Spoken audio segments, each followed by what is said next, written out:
Hello, this is TCG and welcome to the 11th lecture for the CompTIA Security Plus 601 exam. Let's get started. Attack frameworks, attacks and responses. Cybersecurity attacks are constantly evolving over time, which is why our responses need to evolve as well. We need to improve our understanding of the system and identify potential attack vectors. It is also necessary to have risk assessment and mitigation plans in case of an incident. MITRE Attack Framework. This framework is a comprehensive knowledge of basic adversary tactics and techniques based on real world observations. They contain high level objectives that adversaries aim to achieve, which may be initial access, execution, and persistence. And they also contain the techniques, which are the specific methods used to achieve those objectives. This model helps us in threat modeling, which is identifying and prioritizing potential threats. Detection and response, which refers to developing and implementing detection and mitigation strategies, and red teaming, which refers to simulating adversary behavior to test defenses. Diamond Model of Intrusion Analysis. The Diamond Model provides a structured and holistic approach to understanding and analyzing cybersecurity intrusions.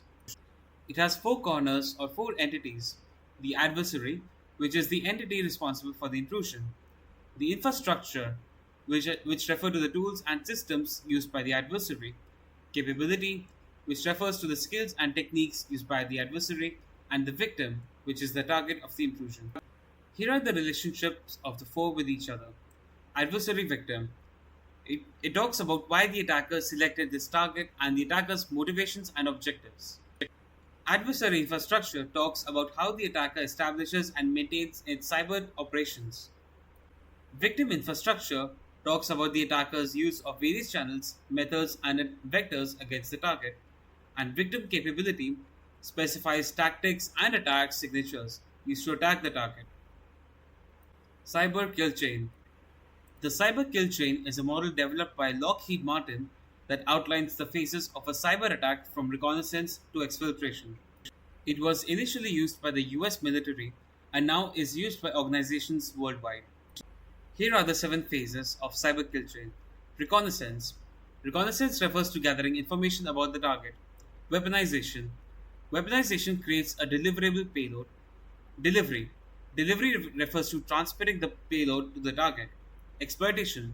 Exploitation refers to executing the payload to exploit a vulnerability. Installation is installing the malware on the target system. And then we have command and control, C2, which is establishing a remote command channel. Finally, we have action on objectives, which is the attacker executing their goals, which may be data exfiltration or data lost for the company. Vulnerability scan output. Identifying vulnerabilities. Vulnerability scanning can be focused or general. Checking all data and files to identify vulnerabilities can be very time and resource heavy, which is why we look for signatures that are available online. Vulnerability scan results. Vulnerability scan results provide an overview as well as a detailed report on the identified vulnerabilities within the scanned environment. They can also find any misconfigurations or lack of security controls in the environment. False positives. False positives occur when a vulnerability scan incorrectly identifies a vulnerability that does not actually exist. Dealing with false positives is crucial to ensure accurate vulnerability management and avoid wasting resources on unnecessary remediation effect. To prevent false positives and to verify, we use multiple tools to cross-check our results, update signatures, and adjust parameters of the scan accordingly. Alternatively, we can also contact the makers of the software informing them about the false positives. SIM or Security Information and Event Management. SIM systems are crucial for monitoring, analyzing, and responding to security incidents within an organization's IT environment. SIEM dashboards provide a visual representation of data collected from various sources, allowing security teams to quickly identify and respond to potential threats. SIEMs nowadays can use pattern recognition and check signatures to identify any unusual activity that may signify a threat. Getting data. Data is collected from sensors, which may be endpoints, network devices, or cloud services, and logs, which can be from firewalls, routers, servers, and applications. Sensitivity settings. These settings can help us adjust the level of details in logs, determine which events are important enough to be collected and analyzed, and set thresholds for triggering alerts based on the frequency or severity of attacks and events. Viewing data. A SIEM provides a centralized view of the collected data. It uses graphs, charts, and heat maps for visual representation of data and can identify relationships between different events to uncover complex attack patterns. This data is constantly updated, and we can use tools to search and filter logs and data for specific information. We can also configure alerts that notify security personnel of critical events. Here we have an example of a log record, log files, network log files. These files record and store network traffic and events on the network devices. They are used in network performance monitoring, detecting intrusions, and troubleshooting connectivity issues. System log files. These files capture and record events and status information from the operating system. They are used in system performance monitoring, diagnosing issues, and security auditing. Application log files. These log files record and store events and errors generated by software applications. These log files are used for application performance monitoring, debugging, and security analysis. Security log files. These files capture and record security related events such as authentication attempts, access control violations, and other security incidents. They are used to detect unauthorized access, ensure compliance auditing, and help in forensic investigations. Firewall and WAF logs. These logs record traffic that passes through firewalls and web application firewalls or WAFs, including blocked and allowed connections. They're used for monitoring and analyzing traffic, detecting and blocking malicious activity, and compliance reporting. Web log files. These files capture and record HTTP requests and responses from web servers. They're used in monitoring web traffic, analyzing user behavior, and detecting web attacks. DNS log files. These files record and store DNS queries and responses handled by the DNS servers.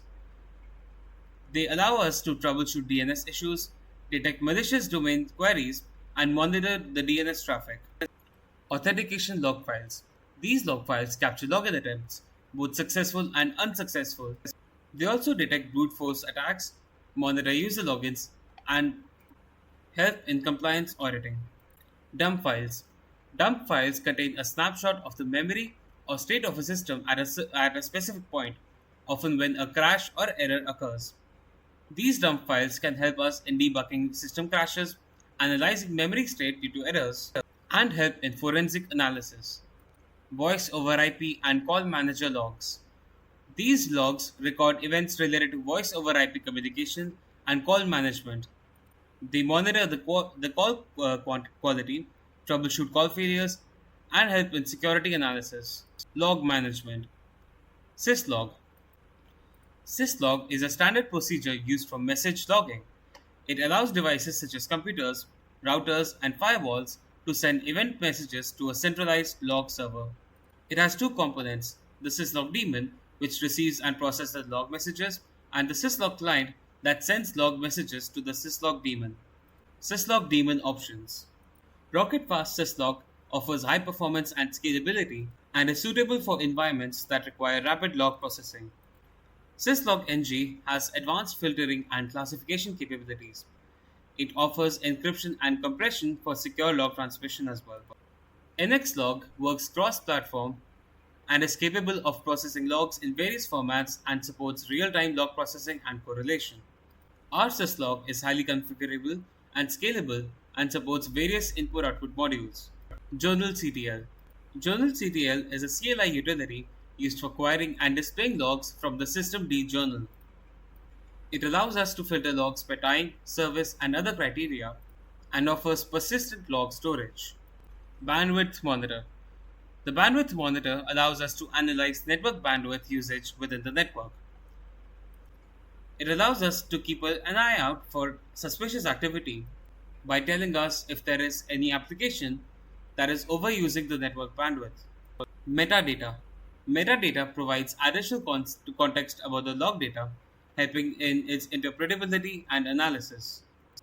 A file metadata contains information about a file, such as the size, creation date, and permission, while an email metadata or header contains details about the email, such as sender, recipient, subject, and routing information. NetFlow. NetFlow is a tool developed by Cisco and is used for collecting IP traffic information. It provides data on traffic flows, including source and destination IPs, ports, and protocols. IPFix or IP Flow Information Export.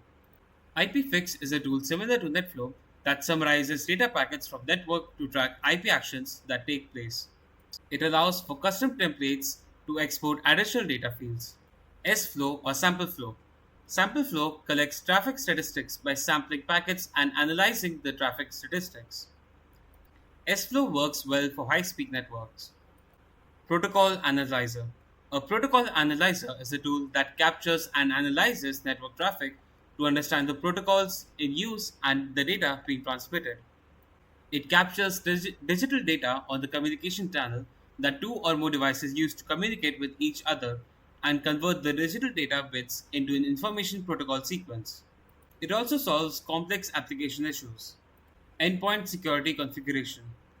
Endpoint. An endpoint is any device that connects to a network and communicates with other devices. For example, desktops and laptops, mobile devices, IoT devices, servers, and virtual environments. Application whitelisting and blacklisting. A whitelist only allows explicitly approved applications to run. It is more secure but requires careful management. On the other hand, a blacklist allows all applications to run except those explicitly prohibited by the user. Although it is easier to manage, it is less secure than whitelist. An example of this would be the Windows group policy, which can be configured to restrict certain softwares or to enforce the allow list.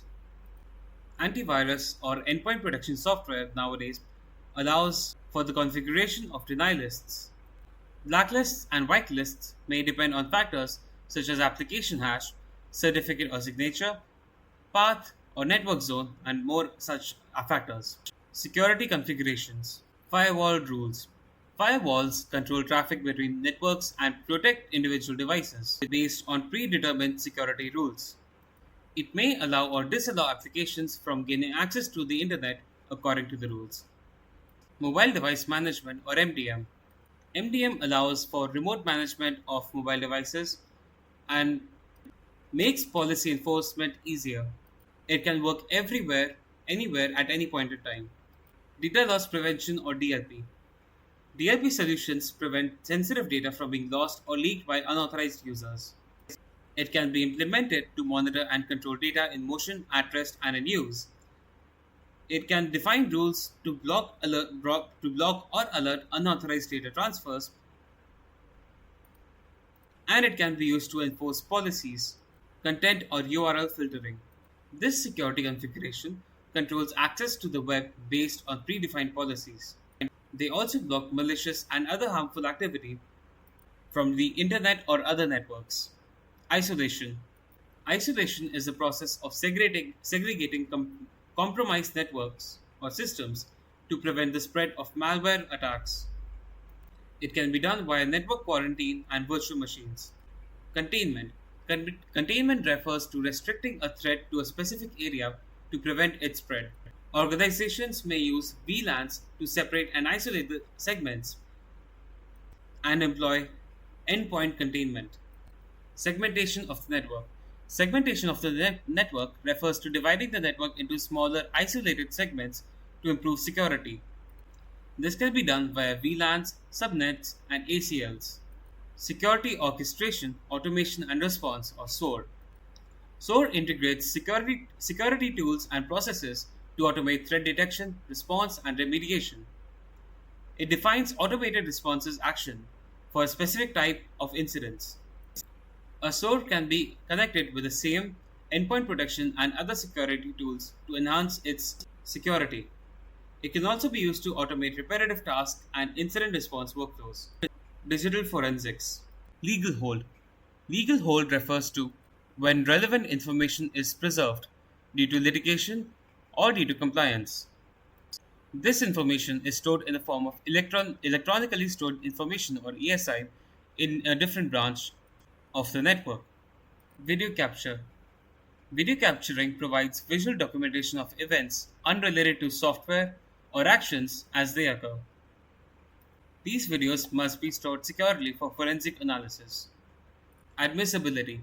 Admissibility refers to whether digital evidence can be presented and considered valid in a court of law. This evidence must relate directly to the case and prove that the evidence is genuine. The courts may often ask for the qualification of the personnel and how the data is handled. Chain of custody. Chain of custody is a document maintained by the organization that includes who has handled the evidence and what they have done with it. This ensures that the evidence is stored in a secure manner. Recording time offsets. Since these systems may receive data from all over the world, the time of the logs may be stored in local time, GMT, or local time of another time zone.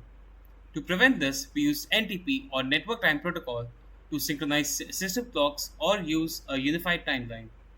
Event logs. Event logs provide a detailed record of system activities. This may include data from system logs, application logs, security logs, and network logs. It is often difficult to handle such large volumes of log data and ensure integrity at the same time. Interviews in digital forensics. These interviews are used to gather information and context from individuals involved in the incident. Because of human error, these interviews may not be fully reliable, but the forensics teams must prepare relevant questions and use open ended questions and record them. Reports. After the investigation and the findings are done, the conclusions and the findings of the forensic investigation are reported. This report may contain an executive summary, detailed findings, and recommendations and appendices. Forensic data acquisition. Order of volatility. This is the hierarchy of data source based on the lifespan and stability. We use this order to collect the most volatile data first. CPU registers and cache have the most volatile memory and changes very rapidly. Next, we have routing tables, ARP cache, processing tables, kernel statistics, and memory. These are also highly volatile and are lost if the system is powered down. Temporary file systems are lost upon reboot. Disks are more stable and survive reboots and power cycles. Remote logging and monitoring data may or may not be volatile depending on the configuration of the logging system. Physical configurations and the network topology are often the least volatile. Disks. Disks are non volatile storage devices, that is, they retain data when they are powered off. During forensics data acquisition, we create a bit by bit copy of the disk, which may also involve the deleted data. It is often used to collect data while the system is running. RAM or random access memory. RAM is a volatile memory, so the data is lost when the PC is powered off. RAM contains information about active processes and open files, etc., which may be used for forensic analysis. We use tools like DD, memdump, or FTK to dump the contents of RAM, swap, or page file. This refers to the disk space that is used as an extension of RAM. It may contain sensitive information such as swapped out memory pages and can be directly copied or is saved during disk imaging. Operating system files. One of the very first things that we check for forensic analysis is to check if the system files critical for the operating system functionality have not been tampered with. This may include data such as user data, application data, open ports, and more. OS files are also copied with file copying and disk imaging. Mobile devices. These devices include smartphones and tablets, which contain a wealth of personal and application data. We can use logical acquisition, which is extracting data using mobile forensics tools, or physical acquisition, which creates a bit by bit copy of the device's storage, which includes all data and even deleted items. Firmware. A firmware is the embedded software in hardware devices that controls their operation. It can contain important data such as BIOS settings or device configuration. This data can be dumped by using specialized softwares or accessing the hardware. Snapshot. A snapshot is a point in time capture of the system state and is typically used for virtual machines. Successive snapshots can help us analyze how data changed according to time in a virtual machine, and in doing so, it can reconstruct a timeline of events. Cache. Cache is a temporary storage for frequently accessed data. Cache can come in various types such as browser cache, DNS cache, and file system cache. Each of these can contain specialized data and is very useful in forensic analysis. Network. Data transmitted over network interfaces can reveal communication patterns and data transfers. We can use tools like Wireshark or TCP dump to capture live network traffic and gather logs from network devices such as firewalls, routers, and switches. Artifacts. Artifacts are remnant data left over by the user or system activity and that can be valuable in forensic analysis. This can include data such as deleted files, browser history, or system logs. We can use tools like Recuva or Photorec to recover these deleted files, or use forensic tools to extract and analyze specific artifacts, such as browser history or registry entries. On-premises versus cloud forensics. Cloud forensics. Cloud forensics offer limited control and relies on the service provider for access and data management. Although we can indirectly access through APIs interfaces provided by the cloud services, cloud specific forensic tools and methodologies are needed. Right to audit clauses. Cloud service providers should often include right to audit clauses in their contracts. This may limit the scope of audits to protect their infrastructure and other tenants, regulatory or jurisdiction. Since the servers and data centers are spread across multiple geographic locations, each of them is subjected to different laws and regulations, which is why we need to ensure that the CSP's compliance measures align with the relevant regulations. Data breach notification laws. The responsibility of a data breach notification is shared between the CSP and the customer. Ensuring timely detection and notification can be complex due to shared responsibilities and delays in communication, which is why both the parties need to ensure that the agreement includes clear terms about breach notification responsibilities and timelines. Managing evidence. Integrity. The organization needs to ensure that the evidence remains unchanged from the time it is collected until it is presented in court or used in an investigation. For doing so, the organization can use two techniques: hashing and chain of custody.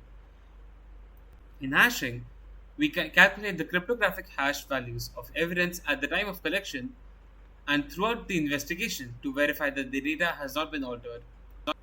Or we can use the chain of custody to maintain detailed logs documenting every person who has handled the evidence, along with the dates and times of transfer.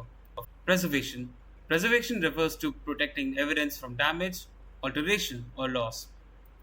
We can create an image which is a bit by bit copy of the digital storage device to preserve the original data. We can store the evidence in secure and controlled environments with restricted access, and we can use write blockers to prevent any changes to the storage media during acquisition and analysis. E-discovery.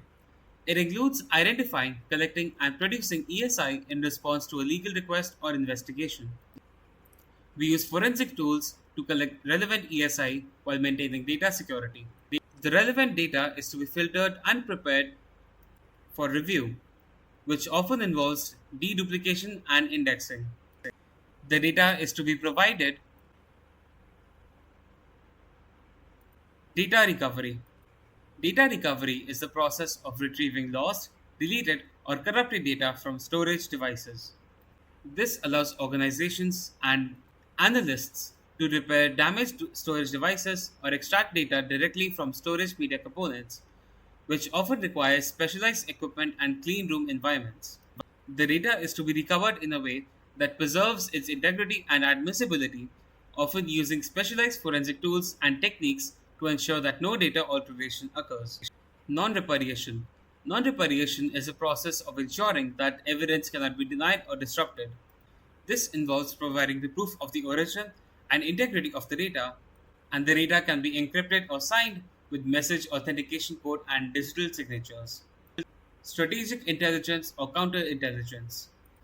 This is the process of using collected evidence to gain insights into the strategies, capabilities, and intentions of adversaries, or to protect against espionage and other intelligence gathering activities.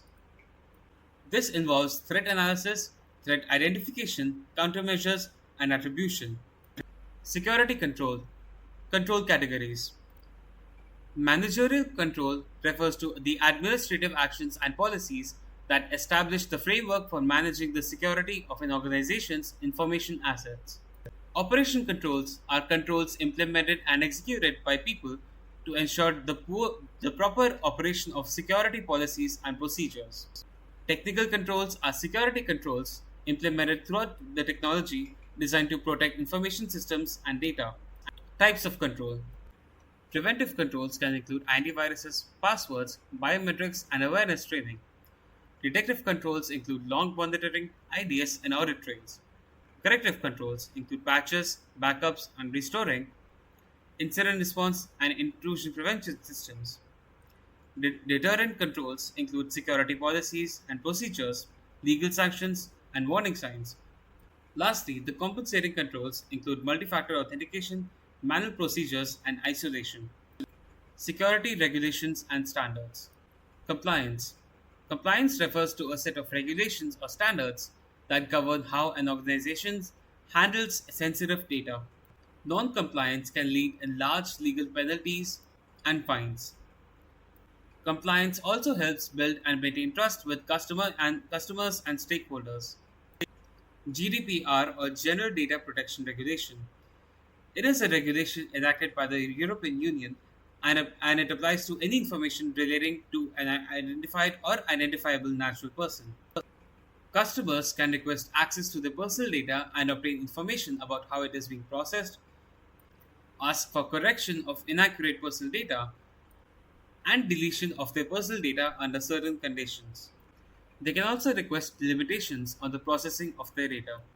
They can request their data in a structured, commonly used, and machine readable format and have the right to transmit that data to another controller. In the case of a data breach, everyone must be ID notified within the first 72 hours.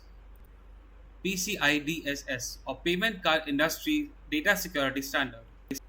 This is a standard made by the collaborative effort of major credit card companies and it applies to any entity that stores, processes, or transmits cardholder data and or sensitive authentication data. Although PSI DSS is not mandated by the government, some governments incorporate or refer to PSI DSS for their own regulations. PSI DSS has 6 objectives: to build and maintain a secure network and system, protect cardholder data, maintain a vulnerability management program, implement strong access control measures, regularly monitor and test networks, and maintain an information security policy.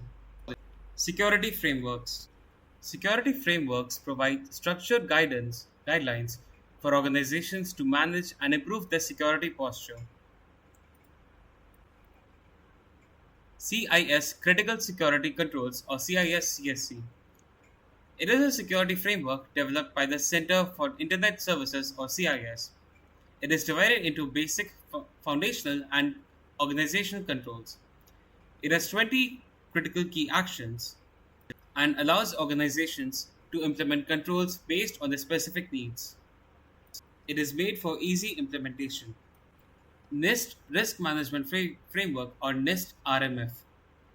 NIST RMF provides a structured process for integrating security, privacy, and risk management activities into the system development lifecycle. It consists of 6 steps. Categorize information systems. This is used to determine the system's impact level based on the data it processes, stores, or transmits. Select security controls. In this, we choose the appropriate security controls from the NIST SP 800-53. Implement security controls. We need to apply the selected controls to the system and the environment.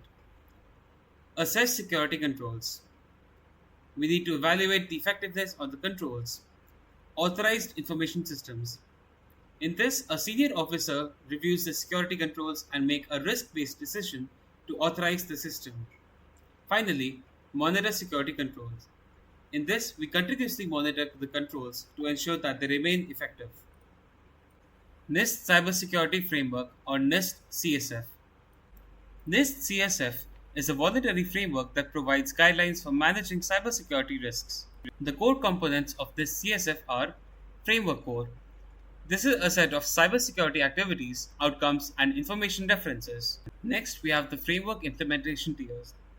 This refers to the context on how an organization views cybersecurity risk and the processes in place to manage it. Finally, we have the Framework Profile, which is an alignment of the organizational standards and objectives with the desired outcomes of the framework core. IOC-IEC. It stands for the International Organization for Standardization and International Electrotechnical Commission. The IOC-IEC 27001 provides requirements for an Information Security Management System or ISMS. The ISO-IEC 27002 provides guidelines and best practices for Information Security Management or ISM. The ISO-IEC 27701 is an extension to the ISO-IEC 27001 and ISO-IEC 27002 that manages private information or PII. System and Organization Controls to Type 1 and Type 2. SOC2 is an auditing procedure developed by the American Institute of CPAs that ensures service providers securely manage data to protect the privacy and interests of their clients. The SOC2 Type 1 describes the service provider's systems and whether their design is suitable to meet relevant trust principles at a point in time. SOC Type 2 details the operational effectiveness of the systems in place over a period which is usually 6 months. There are 6 trust service principles. Security, which refers to information and systems being protected against unauthorized access. Availability, in which information and systems are available for operation and use as committed. Processing integrity, it makes sure that system processing is complete, valid, accurate, timely, and authorized. Confidentiality, information that is designated as confidential is protected. Privacy, personal information is collected, used, retained, disclosed, and disposed of in conformity with privacy principles. Cloud Security Alliance or the CSA. The CSA provides best practices for securing cloud computing environments. It offers several resources, including Cloud Control Matrix (CCM) and Consensus Assessment Initiative Questionnaire or CAIQ. The Cloud Control Matrix is a cybersecurity control framework which is used to assess the overall security risk of a cloud provider. CAIQs are questions on a cloud consumer and auditor may wish to ask a cloud provider to ascertain a provider's compliance with the CSA Cloud Control Matrix.